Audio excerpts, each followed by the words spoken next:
Hi everyone, this is Mr Neel Raithatha, also known as the Wax Whisperer. Thank you for tuning into my latest video. This client is a regular client who attends every 6 to 9 months for clearance of keratin, so skin build-up, dead skin build-up over her bilateral, so both ears, false fundus. So a false fundus is also commonly known as a false eardrum.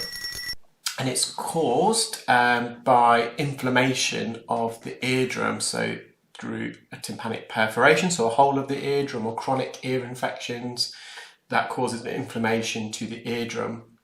The more medical term for false fundus is medial canal fibrosis. And sometimes in response to trauma, so this is normally acquired false fundus, you're not normally born with it, it's normally caused by, as I said, chronic infection. You get a build-up of fibrosis, so fibrous tissue, connective tissue in the ear canal, and the eardrum itself becomes more lateral, so it comes towards the entrance, it thickens basically, so that's scar tissue. And quite often with these cases, they do get keratin build-up. So this client also wears hearing aids because they've got a conductive hearing loss because of this false second eardrum, this thickening of the eardrum due to this build-up of fibrous tissue caused by inflammation from the eardrum. The sound can't travel through the ear canal as effectively and efficiently, and that causes what we call a conductive hearing loss. So a conductive hearing loss is when your organ of hearing, the cochlea and the hearing nerve and the auditory cortex in your brain is absolutely functioning fine. It's just when sound can't reach the organ of hearing.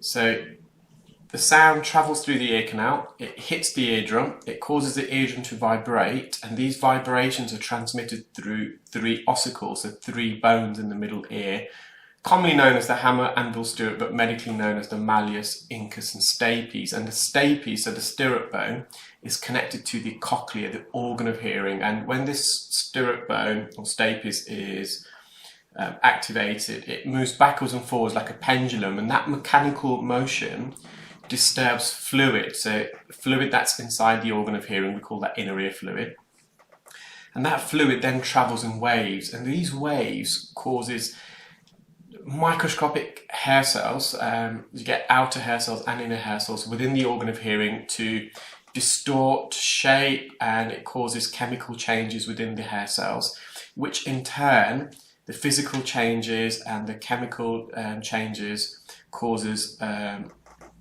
hair cells to generate electricity, and this electricity, this neural signal is sent to the brain, and our brain then perceives that sound. So a conductive hearing loss is when the organ of hearing is functioning fine, there's no trauma or damage there, it's just that the sound can't reach the organ of hearing. If you've got damage to the organ of hearing and or the hearing nerve, which sends these signals to the brain, that's known as a sensory neural hearing loss. So this patient has just got a conductive loss, and you can see we've just used the fine end tip all the way to the procedure to delicately lift this dead skin off this false fundus, and the patient really enjoys the videos. Every time I perform it, she asks me to send her the video, she shows it to her boyfriend, they find it really fascinating, and yeah, the patient's really happy. I hope you enjoyed that video, guys, and you're all keeping well and safe. I shall hopefully upload some more videos shortly. Thank you.